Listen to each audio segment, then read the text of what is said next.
to the Milwaukee Show, and today we're here to talk all about the first week of the NHL season. So let's just jump into it with the Eastern Conference and take a look at where the top teams are in the standings, who is in the playoff race, and eventually we'll get to, I'll add more to the board and stuff, more formatting, whatever. But for now, we've got a very rough idea, as in storylines eventually. But for the first week, let's just talk about where some of the top teams are at. So right now in the Atlantic Division, the Boston Bruins are on top with 4 points, having only a record of 2 wins and no losses or anything else. And number 88, David Pastrnak, is leading the way for them. Currently, he's up to 4 points right now, 3 goals so far. Pastrnak just rolling on, and the Bruins starting the year off strong, which shouldn't be a surprise.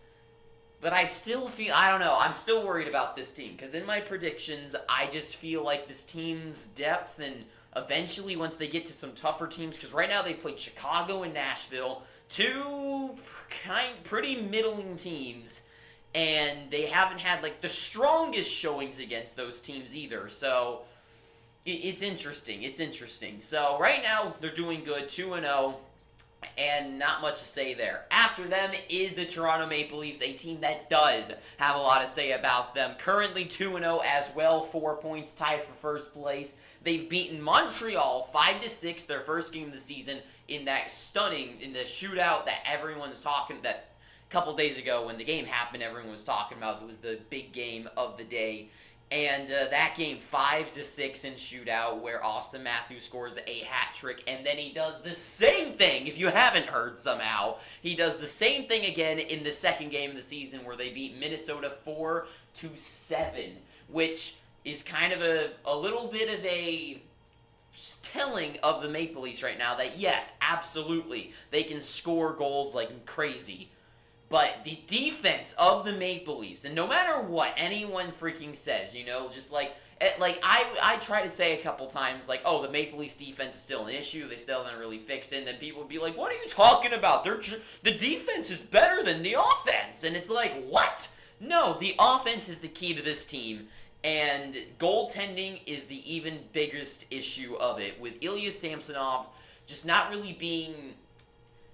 He's just not the goaltender, he just really isn't. And right now, it hasn't really been that big of an issue, because with Austin Matthews scoring 3 goals a game so far, and the rest of the team with Nylander also pitching in, getting up to 5 points, and John Tavares up to 6 assists. The team is buzzing right now, but can they keep going? Yes, absolutely. I think they're going to finish first in the division, but... Samsonov or someone's going to need to step up and be a goaltender to really help them out. Just to lower and suppress from 5 and 4 goal games against. Eventually something will crack, and being scored on is more likely than scoring a goal. So, anyways, Maple Leafs right now, a lot of good things, but some bad things. And I guess we'll see. I feel like this next week will kind of paint a better picture of what the pattern is going to look like for them. But next, the Ottawa Senators, 2-1 so far, 4 points as well. And this is a team that has been kind of fun to watch, I will say. I think I've watched all of their games. Carolina, no, I think I've watched all of them. Carolina, they lose the first game of the season, 3-5 to Carolina, but they win both games against Tampa Bay and Philadelphia, 2-5, with Brady Tkachuk leading the way with points on this team. Currently, he's up to 5 points, followed by Tarasenko, Jacob Chychrun as well with 4 points. 4 points each for those guys. Jacob Chychrun scoring 2 power play points, 2 power play goals in the game against Philadelphia, which were absolutely stunning to watch. So Chychrun, I'm just going to say, if you're a fantasy person out there, go out there and pick up Chychrun if he's still somehow available. Because a couple years ago, in the bubble year, where the year was everything was shut down, Chychrun was...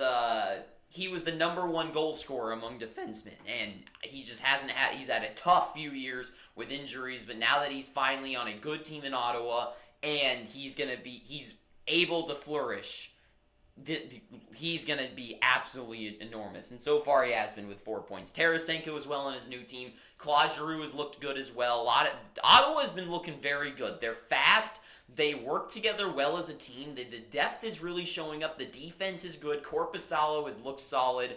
Forsberg has looked solid, actually. I don't think I've seen I don't know. Anyways, the team overall, the Senators, I really like what I've seen so far. I know it's only the first week, and they played teams like Tampa Bay, who are an interesting thing. Philadelphia's not the best team in Carolina. They had an interesting showing against them. So far, Senators, I like the season, but it's only 1 week, so whatever. Moving to the Metropolitan, the Pittsburgh Penguins, a team currently at 2-1, losing their first game as they always do. For some reason, the curse is that Chicago just is the bane of their existence, losing 4-2 to the Chicago Blackhawks, where Connor Bedard was his first game, then going on to beat the Capitals and the Calgary Flames 4-0 and 5-2. And the Penguins, so far, I've seen a lot of their games as well, and they are 2-1. It's just, I feel like the games that they've played, I mean, Chicago, they lose that game to a very bad team, right? Chicago's not a thrilling team. They're not going to do amazing. The Capitals, they beat 4-0. At least they beat them. Another team that is like a team that's not going to get very far in the standings this year. And then they also beat the Calgary Flames that are kind of still getting back together and figuring out, are we going to be a good team or are we going to be a bad team? Or are we just going to be a middling team? A team that's like kind of up in the air right now. They beat them 5-2 in a good win. But it still makes me worry, like, because the guys are showing up. Malkin and Gensel both at 6 points. Crosby scoring goals on the power play, looking good. Erik Karlsson looks great, but hasn't really, I don't think, recorded 1 point yet. But he looks good. Letang looks fine. Riley Smith's been a good pickup. But it's still, at the same time, like, I watch these games, and I feel like Pittsburgh just isn't thrilling. Like, they're just, like, they're winning, but it's just like, God, like, do they look like winners? I don't know. I'm not sold on them yet. A team I am sold on, though, is the Carolina Hurricanes, winning 2 games so far and then losing the last one last night to Anaheim in those beautiful 30th anniversary jerseys.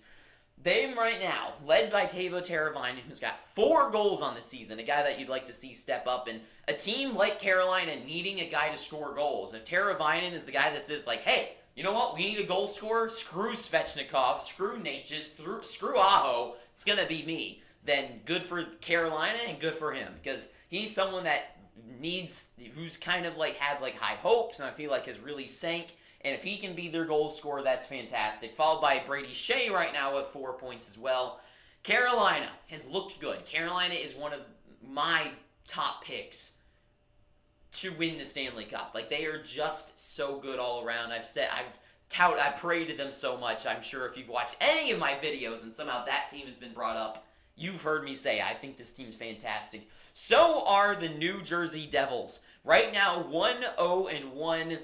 And I like the Devils. I love what I'm seeing from them. This team is so fast. They are so good working together. It's just the biggest issue right now for them is that the depth, not really even depth, but kind of like everyone other than like Bratt, Hughes, and Hamilton, like, need to step up. Like, Timo Meier, like, he's got to score some goals. I know they've only played 2 goddamn games, right? Not a big deal so far. But they lose to Arizona, and they beat Detroit. Both games ending with 4-3 scores, except Arizona they lose to in a shootout. In Detroit, they beat 3-4. And it's just like, they need these guys like Toffoli, who they added to this team, who had 73 points last year. Timo Meier with 40 goals last season.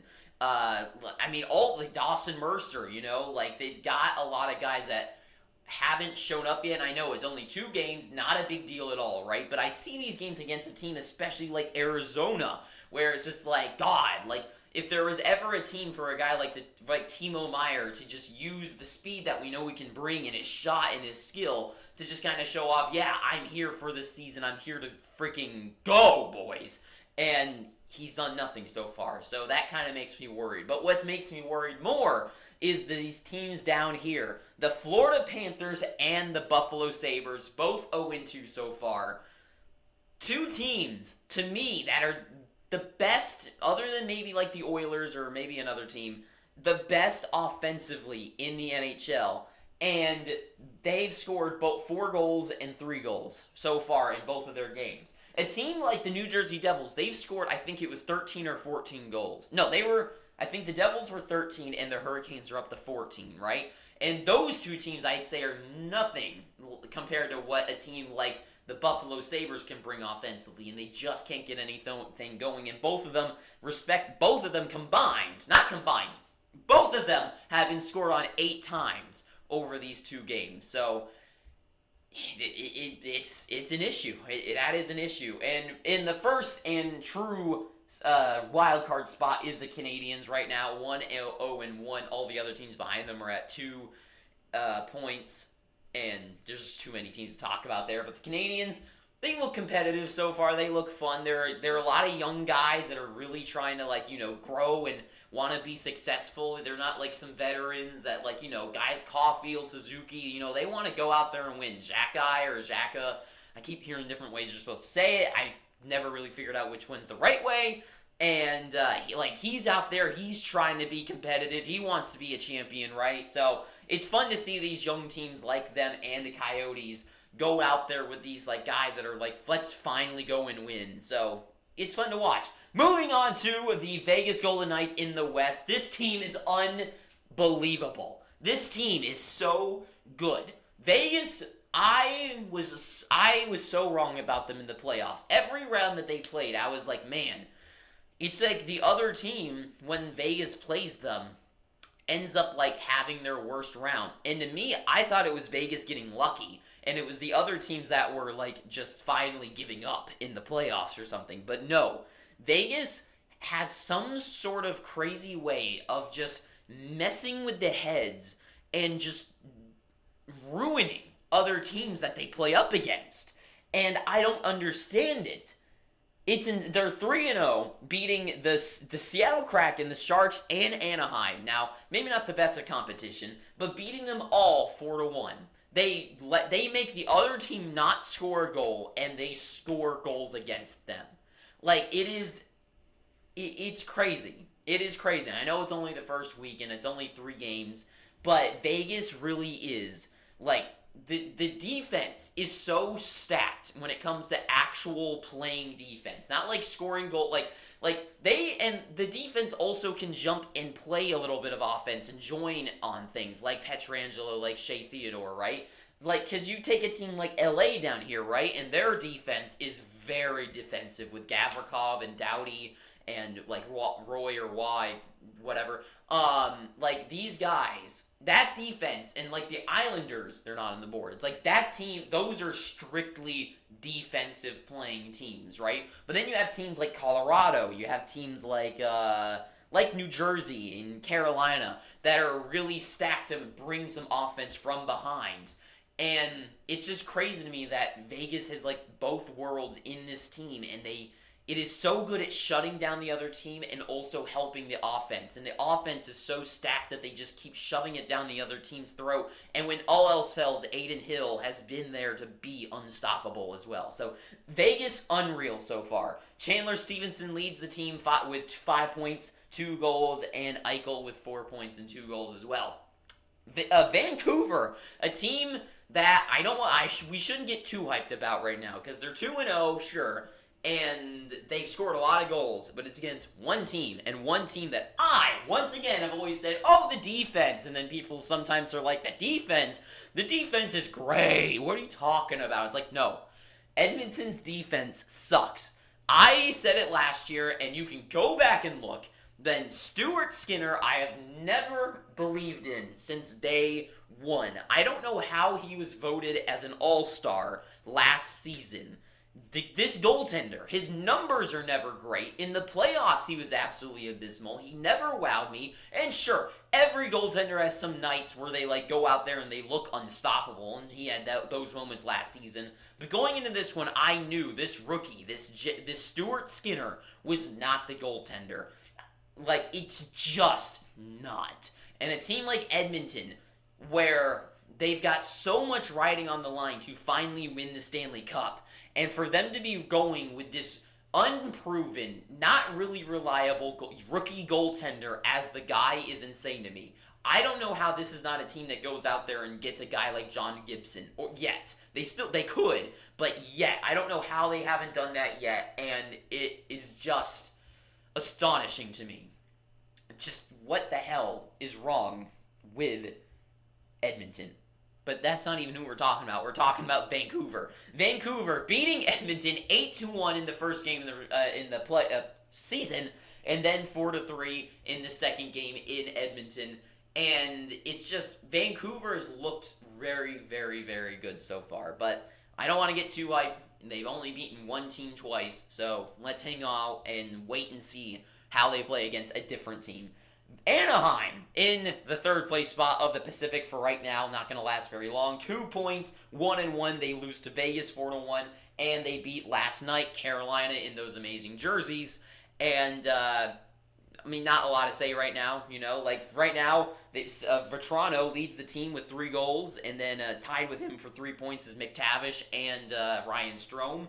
So for right now, Anaheim, it's a team that it's 2 games, not a lot to say there really. So next, the Avalanche leading right now in the Central Division, 2-0, beating LA and San Jose. And San Jose, their 2-1 shootout win, it was crazy, as Mackenzie Blackwood had an astonishing game, absolutely crazy. But even when everything is stacked up against the Avs, this team is just unreal, and they just find a way to win all the time, just like Vegas.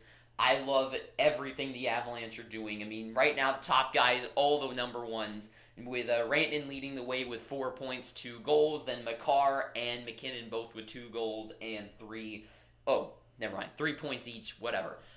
This team, the Avs, they're just so good. They're so good. It's crazy to me how more teams are not like the Avalanche, and that just how smart the Avs are. And one thing that I'm going to say about that, it's not even in a game related, but they picked up a goaltender in Ivan Prosvetov, who I've seen in person, and maybe the best goaltender that hasn't been given an opportunity really to play in the NHL. If the Avs and Francouz gets injured like he always does, and they give Prosvetov a little spotlight in the NHL, they have a true goaltender that they can ride for a decade. So insane that this club is just so good, and that's not even close to how many good things this team does. But anyways, the Avalanche, great so far. Then the Blues, 1-0-1. This team is currently, I think they're at 4 goals against and 4 goals for, or 3, something like that, but it's even. It's like, this team is funny. Both games have gone to a shootout. Both games ended 1-2 in a shootout, and one they lost and one they won. So they're at 3 points right now, and the Blues have 5 players all tied for 1 point. And it's just crazy. That's hilarious that no one's gotten more than 1 point in 2 games. 2, both games ended in a shootout. And 3, everything, this team is so, even, it's crazy. It all is, symmetrical. It's kind of fascinating. The Coyotes, a team who is just goes to show you how early we are in the season, is in 3rd place of the Central with 2 points after their 1 win against the New Jersey Devils.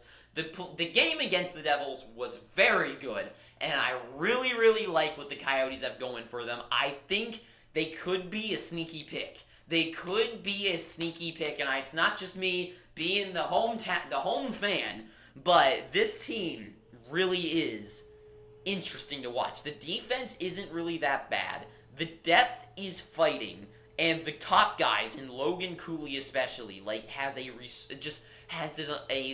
electricity to them that just works. And especially with Cooley just already showing that he has the superstar skills that it needs to take to be a true all-star in the NHL. With 2 assists in their only 1 game. Unreal, this kid looks. Then the Stars up in the wild card, tied with a bunch of other people.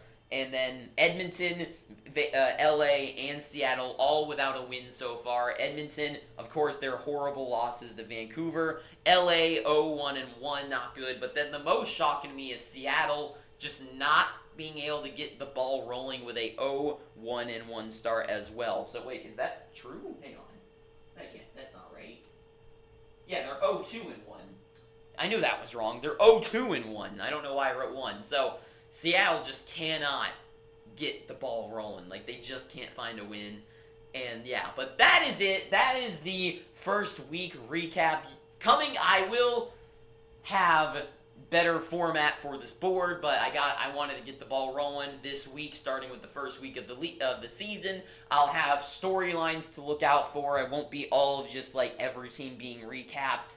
It'll be better later. It's just right now, first week, not a lot of games happen, not a lot of stories to look at. So it'll get better throughout the season. Just bear with me. I know this isn't going to be the best one. But anyways, if you've made it this far, which I doubt you did, and I wouldn't blame you, thank you for watching this. And until next time, have an amazing day. Too sweet. I know I'm going to ask you to subscribe because I know this isn't the best video, but whatever. If you do, then you made my heart feel so good. But anyways, thank you. Too sweet. Have an amazing day. And ta-ta for now.